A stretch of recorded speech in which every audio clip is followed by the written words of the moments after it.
Ne commence pas ton année 2025, mais vraiment, refuse d'aller en année 2025 sans regarder cette vidéo et sans pratiquer ce que l'on dit à l'intérieur. Dans cette vidéo, je vais te partager quelles sont les choses que tu dois absolument faire en cette fin d'année avant de commencer ta nouvelle année. La meilleure façon de commencer ton année est décrite dans cette vidéo. Parce que je sais, en fin d'année, tout le monde va encore attendre, on va tout laisser, on va se dire, ouais, nouvelle résolution en 2025. C'est bien beau ça, mais comme je le dis souvent, tu n'as pas besoin de nouvelles résolutions. Déjà, pour finir l'année 2024, il y a des rituels, vraiment, parfois même spirituels, que tu dois faire pour mieux entamer avec la dernière énergie ton année 2025. Mais avant de commencer cette vidéo, tu connais le principe de base. Plus tu sais, plus tu es, et plus tu es, plus tu pourras avoir. Et l'une des meilleures façons de savoir, c'est la lecture. Et donc mon livre, Les mots pour les mots, est disponible sur Amazon et aussi dans quelques pays en Afrique, notamment la Guinée, le Burkina, la Côte d'Ivoire, le Sénégal, dans pas mal de pays. Pour avoir l'exemplaire, c'est très simple. Le lien pour Amazon se trouve dans la description. Si vous êtes en Europe, ainsi de suite. Si vous êtes en Afrique, il y a des numéros dans la description. Vous appelez, vous commandez votre exemplaire. C'est la meilleure façon aussi de commencer votre année 2025. Sans plus tarder, quelles sont les choses que tu dois absolument faire en cette fin d'année avant d'aller en 2025? La première chose que je fais de façon infaillible, les grosses entreprises que j'accompagne le font, on appelle en entreprise les retraites stratégiques. Toi, tu devrais l'appeler faire le bilan de ton année 2024. Ne commence pas 2025 sans prendre le temps de faire une introspection sur toi, faire le bilan sur ta personne. Les entreprises l'appellent retraite stratégique. C'est pour voir qu'est-ce qui a bien marché dans l'année, qu'est-ce qui n'a pas bien marché et ensuite élaborer un budget et un plan pour l'année 2025. Toi, personnellement, tu n'es pas une entreprise, mais tu devrais fonctionner exactement de cette même manière-là. À la fin de chaque année, je prends mon temps, même hier je le faisais, j'analyse, je prends mon temps, je fais le bilan de mon année 2024. Qu'est-ce qui a marché? Qu'est-ce qui a bien marché? De quoi je suis réellement fier? Essayez d'introspecter tout ça, regarder, célébrer même les petites victoires, mais aussi prendre le temps de se dire qu'est-ce qui n'a pas marché? Qu'est-ce que j'aurais pu faire autrement? Vraiment prendre le temps pour soi. Pour faire ça, tu n'as pas besoin d'être dans un bruit extérieur. De préférence, tu prends un espace pour toi, un endroit où tu peux te retrouver dans le silence. Ça peut être dans la nature, il fait froid ici en Europe en ce moment, mais tu peux aller dans la nature, même s'il fait froid, tu peux aller dehors, tu peux te couvrir, tu t'assois dans la forêt, peu importe où tu es, même si tu es dans un endroit bruyant, cherche un espace de silence pour toi, va te poser avec un petit carnet, tu vois, de préférence, un petit carnet comme ça, un stylo, et commence à... Mets tout ce que tu as envie de mettre. Prends d'abord le temps de mettre toutes les choses dont tu es réellement fier. Quels sont les hauts que tu as eu, ainsi de suite, les réussites, les succès que tu as accumulés. Célèbre ça. Prends le temps de célébrer. Donne du sens à ça. Mais ensuite, après ça, vois aussi qu'est-ce qui n'a pas marché. Regarde ça de près, observe. Regarde qu'est-ce que tu aurais pu faire autrement. Mais quand je te dis de faire aussi le bilan de ton année, c'est aussi voir tes relations. Parce qu'on dit qu'on est la moyenne des personnes que l'on fréquente. Et l'homme est le fruit de son environnement. Si tu veux une vie meilleure, et un environnement meilleur pour toi. Dans ce cas-là, c'est de te demander quelles sont les relations qui te tirent vers le haut. Quelles sont les relations qui te tirent vers le bas. Et de prendre la ferme décision de ne pas partir avec ce type de relation-là en 2025. De laisser ça derrière toi. Mais il y a un exercice spécial pour ça que je vais te partager, que je fais à la fin de chaque année. C'est infaillible pour moi. Sauf si je suis malade. Mais parfois, même quand je suis malade, je le fais spirituellement. Tellement c'est assez important. Fais le bilan de ton année. Ne pars pas comme ça, bredouille, sans prendre le temps d'analyser les choses, de faire le point sur les choses, d'analyser tes défaites, mais aussi tes victoires et de prendre le temps de célébrer ces petites victoires-là, de te dire, aujourd'hui, je vais faire une petite fête, je vais inviter les gens chez moi, on va célébrer. Les gens ne savent pas pourquoi tu célèbres, mais toi, tu sais consciemment que tu vas célébrer les petites victoires que tu as eues au cours de l'année. Si tu veux savoir, aujourd'hui, on est vendredi quand je filme cette vidéo. Demain, samedi, on est en décembre, j'ai invité des proches à moi, une dizaine de personnes chez moi, commander à manger, faire à manger de bons plats. Le soir, on va passer du temps à célébrer. Beaucoup ne savent pas pourquoi je célèbre, mais au fond de moi, je sais que je suis en train de célébrer les petites victoires que j'ai eues au long de l'année 2024. Tout n'a pas été positif, mais les belles victoires que j'ai eues, je les célèbre. Ça dit à mon cerveau que je suis reconnaissant et ça me permet ensuite de rebondir pour d'autres années qui vont venir. La deuxième chose que tout le monde devrait faire avant de commencer 2025, et ça c'est vraiment primordial, envoie ça aux gens parce que les gens ne se rendent même pas compte de l'importance de cela, c'est d'avoir de la gratitude. L'être humain est souvent très ingrat. On a souvent tendance tendance à demander plus à la vie. Personnellement, j'ai changé d'approche. Ma plus grande prière, quand je prie Dieu, ma première prière aujourd'hui, c'est merci. Parce que lorsque j'observe ma vie il y a 5 ans, 10 ans en arrière, rien ne promettait que j'ai la vie que j'ai aujourd'hui. Donc bien sûr, il y aura toujours des manques par-ci par-là, mais avant de demander plus à la vie, je commence toujours par dire merci. Parce que je suis reconnaissant de la bonté de Dieu dans ma vie ou de la nature, je ne sais pas comment tu appelles ça. J'aimerais que tu prennes le temps de remercier la vie, Dieu, la nature, je ne sais pas comment tu l'appelles, pour 2024. Parce que d'autres ont commencé cette année avec toi qui ne vont pas finir ou qui n'ont pas fini l'année avec toi. On a perdu des proches, on a perdu des relations, des gens sont partis. Prendre le temps de dire merci à la vie. Le plus important, ce n'est pas combien tu as eu, mais qu'est-ce que tu es devenu à la fin de l'année. C'est ça le plus important. Je le dis, je le répète, c'est plus tu es, après plus tu as. C'est pas plus tu as, plus tu es. Non. Donc, qu'est-ce que tu deviens à la fin de cette année 2024? Quelles sont les leçons que la vie t'a enseignées? Les trahisons, les ruptures, les échecs, les réussites, tout ça combiné fait de toi la meilleure version de toi. C'est comme cette belle citation qui dit que je me plaignais de pas avoir de belles chaussures jusqu'au jour où je vois quelqu'un qui n'a pas de pieds. Ça m'a fait reconnaître en fait la valeur du simple fait d'avoir des pieds. Donc remerciez d'abord. Ne demandez jamais plus sans prendre le temps de remercier. Nouvelle résolution 2025, je veux avoir ça, ci, ça, ça. Prenez le temps de remercier. Que vous soyez entrepreneur, que vous soyez salarié, que vous soyez étudiant, peu importe ce que vous faites dans la vie, dites merci. Merci pour les relations, merci pour les opportunités, merci pour les échecs, merci pour les leçons, merci pour tout avant de demander plus à la vie. Troisième leçon ici que j'aimerais partager à qui que ce soit avant de commencer son année 2025. Ça, c'est primordial, c'est ce que je disais. Je vais vous montrer un petit peu en quoi je suis très honnête avec vous par rapport à cela. Ça, c'est mon portefeuille. Je l'ouvre.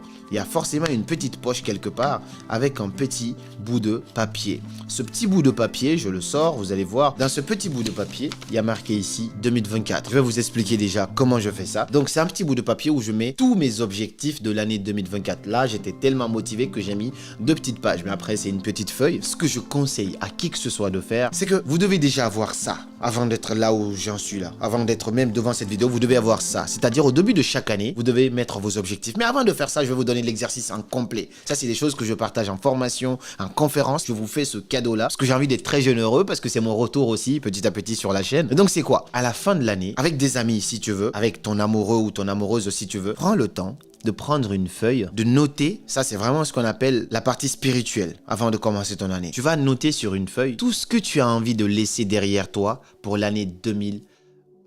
Toutes les choses que tu n'as pas aimées durant cette année 2024, toutes les choses dont tu es vraiment conscient, tu te dis, je ne dois pas partir avec cette énergie, avec cette philosophie, avec cet entourage. En 2025, eh bien, il faut que tu mettes ça sur une feuille. Je n'ai plus jamais envie de traîner avec telle personne, je ne vais plus jamais mettre pied dans tel endroit. Je sais que c'est pas bien d'être dans la négativité, mais mets toutes les choses que tu n'as pas aimées, toutes les choses que tu aimerais laisser derrière toi en 2024. C'est très psychologique et c'est très spirituel. Lorsque tu vas faire ça, tu vas prendre un boîtier. Donc moi, quand je fais ça, c'est souvent avec des proches à moi, soit avec ma partenaire ou soit avec des amis, peu importe. Tu prends un boîtier, vous mettez, chacun prend sa petite feuille là, vous mettez dans le boîtier, de préférence qui n'est pas brûlable, et ensuite vous prenez un briquet, vous mettez le feu là-dessus. Tout le monde observe ça. Vous prenez le temps de regarder cette feuille-là en train de brûler. Si tu es seul, fais-le seul. Ne te mets pas cette barrière-là. Mets tout ce que tu as envie de laisser en 2024 sur une feuille et brûle cette feuille-là dans une boîte. Regarde ça brûler. Psychologiquement, ça veut dire que tu es en train d'observer toute cette négativité, cette part de vibration très basse. Tu es en train de laisser ça derrière toi en 2024. Et ensuite, ce que tu vas faire, vous prenez chacun encore une autre feuille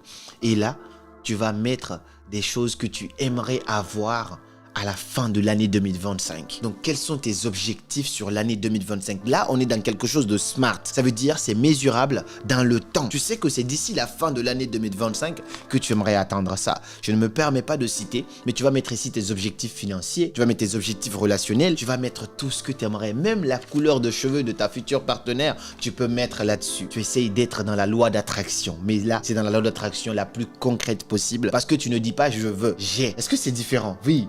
Tu ne dis pas je veux avoir ou j'aimerais avoir, non, j'ai. Je te donne un exemple. Par rapport à mes conférences, par exemple, j'ai dit, j'ai refait la conférence Déclic au Congo et ensuite en Guinée et j'ai mis d'autres choses là-dessus. Ça ne veut pas dire que tu seras parfait. À la fin de l'année, moi, je vais prendre mon temps maintenant de regarder cette feuille, de dire, ok, Ça j'ai fait, je barre. Ça j'ai pas fait, je médite là-dessus. Est-ce que c'est parce que j'ai changé d'objectif en cours de route? Ainsi de suite. Mais tu vas mettre tous tes objectifs de l'année 2025 ici. Si tu veux, tu tournes la page. Tout ce que tu aimerais, tu le prends en termes possession.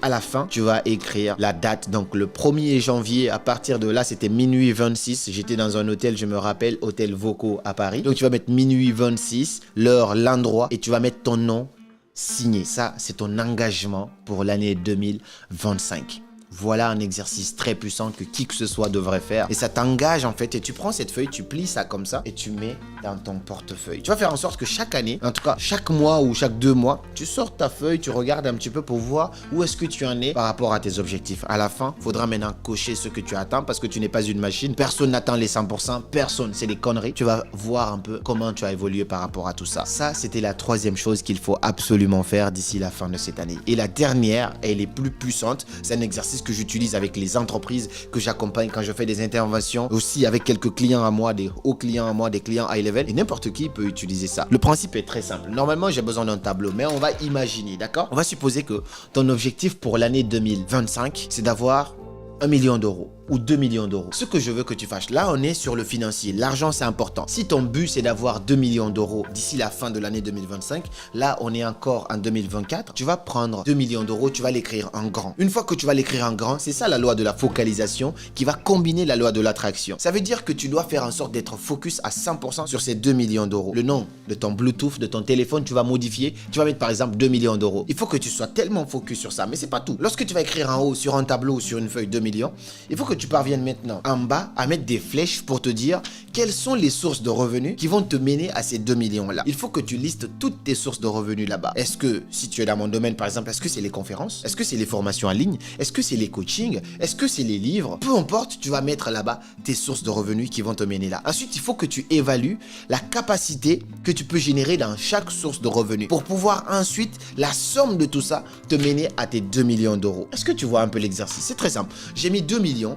Je vais mettre par exemple, pour avoir 2 millions, il faut que je synthétise ça. C'est pas si compliqué. Si j'ai un produit que je vends à 200 euros et que je vends ça à 10 000 personnes, ce qui me fait exactement 2 millions d'euros. Je peux encore être beaucoup plus bas. Si j'ai un produit que je vends à 400 et que je vends ça à 5 000 personnes, ce qui me fait 2 millions d'euros. Donc, des divisions comme ça et un objectif précis pour aller vers ce plan-là, voilà comment tu peux atteindre des grandes choses d'ici la fin de ton année. Toute entreprise devrait faire la même chose. Vous fixez votre bilan, ensuite vous vous dites, voici l'objectif de 2025. Comment on fait pour aller chercher ça? Il faut aller chercher tel nombre de clients avec tel nombre de prix et là, on est sûr et certain qu'on va aller. Et puis à la fin de ça, directement, vous prenez les nouvelles décisions, pas les nouvelles résolutions. Résolution, on est dans les souhaits. Décision. Parce qu'il faut être discipliné pour atteindre un certain objectif. Tu ne peux pas être dans les mêmes habitudes et avoir des résultats différents. Non, il faut prendre de nouvelles décisions de façon ferme et ces nouvelles décisions-là vont te pousser à aller vers tes nouveaux objectifs et à avoir de nouveaux résultats. Parce que si tu veux avoir ce que tu n'as jamais eu, il faudra commencer à faire ce que tu n'as jamais fait. Moi, je suis en train de changer beaucoup de choses dans mon business